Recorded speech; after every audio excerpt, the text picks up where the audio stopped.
मित्रों नमस्कार। आज के चिंतन में आप सबका स्वागत करता हूं। 25 जून 2024 का आज का दिन है और आज का जो चिंतन है वह है सहारा पाकर वल्लरी भी शिखर को चूम लेती है, शिखर को छू लेती है।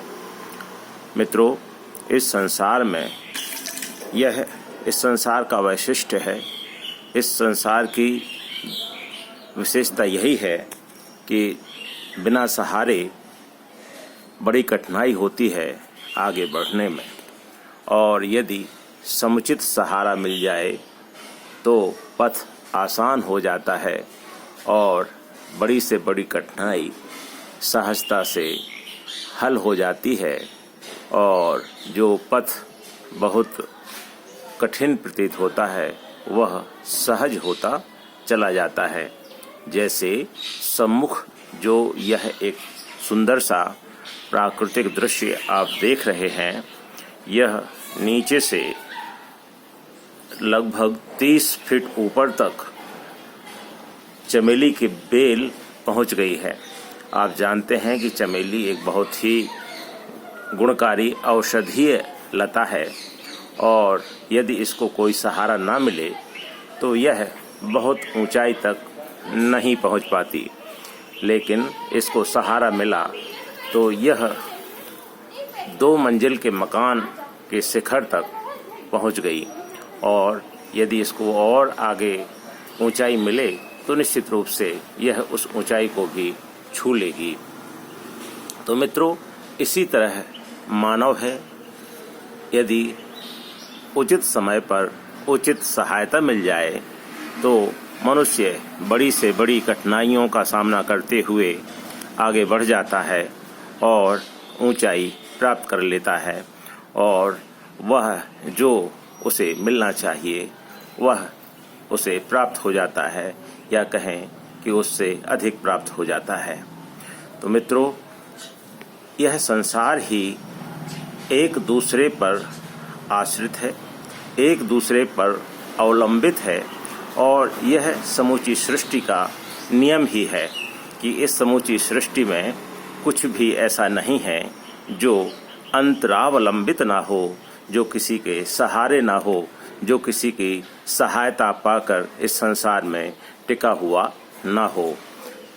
यदि हम इसको थोड़ा सा वैज्ञानिक दृष्टिकोण से समझने की कोशिश करें, प्रयास करें, यत्न करें तो भली प्रकार समझ सकते हैं कि जो ग्रहों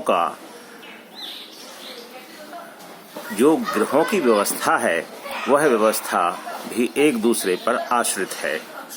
जैसे इस संसार को हम मानते हैं कि यह संसार एक अनंत शून्य में विचरण कर रहा है और हम सब इस संसार में एक बहुत छोटे से जीव के रूप में निवास करते हैं और बड़े बड़े स्वप्न बुनते हैं और सफलताएं पाते हैं, और वे सफलताएं निश्चित ही बड़ी महत्वपूर्ण होती हैं एक व्यक्ति के रूप में, एक समाज के लिए, एक राष्ट्र के लिए।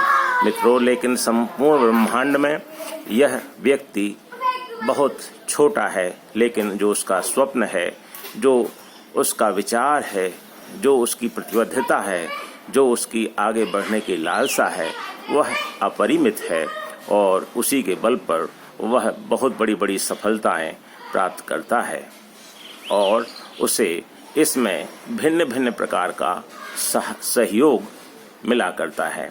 तो मित्रों, चर्चा ब्रह्मांड की हो रही थी कि किस तरह से ब्रह्मांड में अंतरावलंबन है, किस प्रकार से एक दूसरे की सहायता से संपूर्ण ब्रह्मांड टिका हुआ है। और आप जानते हैं कि संपूर्ण ब्रह्मांड में आकाश गंगाएं हैं। आकाश गंगाओं का अपना परिवार है और आकाश गंगाओं के परिवार में जो सौर मंडल हैं, सौर मंडलों का अपना परिवार है, जिसे आप तारागण कह सकते हैं। तारागणों का अपना परिवार है। जैसे आप सूर्य को प्रतिदिन चमकता हुआ देखते हैं। अभी सूर्य सर से ऊपर से गुजरकर पृष्ठभाग में पहुंच रहा है और यह मैं जो चलचित्र है इसी समय आज के चिंतन का अंकित कर रहा हूँ। तो जो तारा, सूर्य एक तारा है, तो आकाशगंगा में बहुत सारे तारे हैं, यानी तारे आकाशगंगा के परिवार के सदस्य हैं और आकाशगंगा ब्रह्मांड के परिवार का सदस्य है। और जो सूर्य है, जो तारा है, तारे के परिवार में ग्रह होते हैं। जैसे सूर्य के परिवार में अभी तक ज्ञात नवग्रह माने गए हैं और जो ग्रह हैं, ग्रहों के अपने उपग्रह होते हैं और उपग्रहों के भी अपने परिवार होते हैं। तो यह जो सृष्टि है समूची एक पारिवारिक क्रम में चलती है और एक दूसरे के सहारे चलती है। यदि ब्रह्मांड न हो तो आकाशगंगाएं नहीं होंगी, आकाशगंगा न हो तो तारे नहीं होंगे, तारे न हो तो ग्रह नहीं होंगे, ग्रह न हो तो उपग्रह नहीं होंगे। तो मित्रों, इसी तरह से यह समूचा जो ब्रह्मांड है वह एक दूसरे की सहायता से बना हुआ है, एक दूसरे की उपस्थिति से बना हुआ है और इसी में समूचे ब्रह्मांड की सफलता है कि सब एक दूसरे की सहायता कर रहे हैं। यदि ब्रह्मांड अपना गुणधर्म छोड़ दे, अपना सहयोग का गुणधर्म छोड़ दे, तो आकाशगंगाएं कहाँ जाएंगी? यदि आकाशगंगाएं अपना गुणधर्म छोड़ दें तो तारे कहाँ जाएंगे? यदि तारे अपना गुणधर्म छोड़ दें तो ग्रह कहाँ जाएंगे? यदि ग्रह अपना गुणधर्म छोड़ दें तो उपग्रह कहाँ जाएंगे? इसी तरह से यदि नीचे से सोचना आरंभ करें कि यदि उपग्रह अपना गुणधर्म छोड़ दें तो ग्रह निश्चित रूप से अव्यवस्थित हो जाएंगे। इसी तरह से यदि ग्रह अपना गुणधर्म छोड़ दें तो तारे अव्यवस्थित हो जाएंगे। यदि तारे अपना गुणधर्म छोड़ दें तो आकाशगंगाओं की व्यवस्था छिन्न भिन्न हो जाएगी और यदि आकाशगंगाएं अपना गुणधर्म छोड़ दें तो ब्रह्मांड अव्यवस्थित हो जाएगा। मित्रों, समूची व्यवस्था अपने अपने गुणधर्मों को निभाने की है और निरंतर एक दूसरे को सहयोग करते चलने की है। इसी में सृष्टि की सफलता है। यदि समूह का यह दृश्य पुनः स्मरण में रखें, जो आप देख रहे हैं आँखों के जो सामने है और आँखों को बहुत सुख प्रदान कर रहा है, एक प्रेरणा प्रदान कर रहा है कि यदि सहारा मिल जाए तो वल्लरी भी आसमान को छूने का साहस रखती है।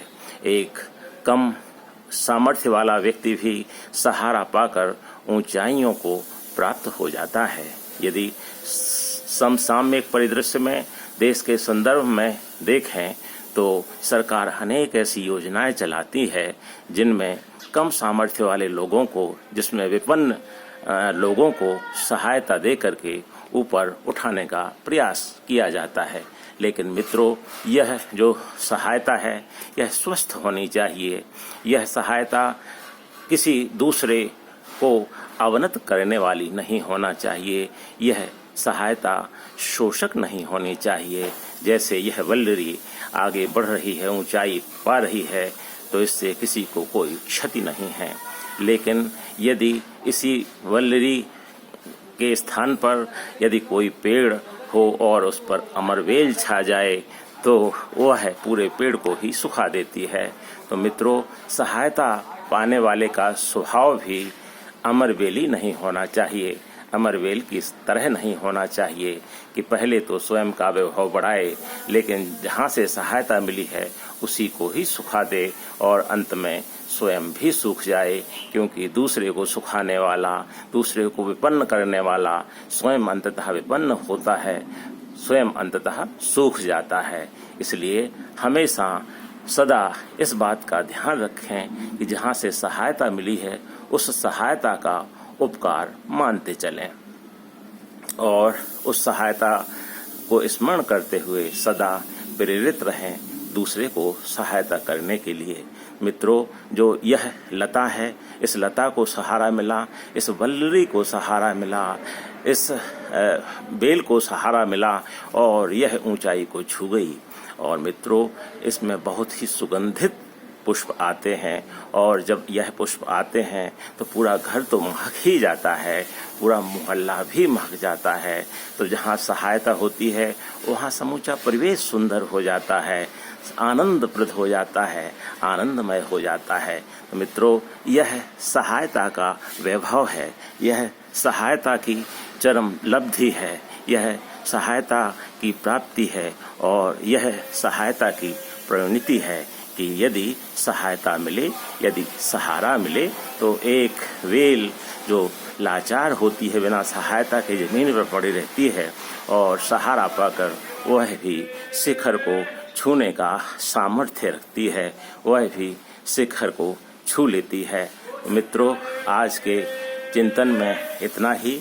सदा अवसर के अनुरूप सहारा लें भी, और अवसर के अनुरूप सहारा दें भी, जिससे यह संसार उत्तमोत्तम हो, सुंदरतम हो और श्रेष्ठतम हो। जय हिंद, जय भारत, भारत माता की जय। स्वस्थ रहें, सुंदर रहें, सानंद रहें। मित्रों, इस चित्र में इतना ही। मैं विनय त्रिपाठी आप सबको नमस्कार करता हूँ।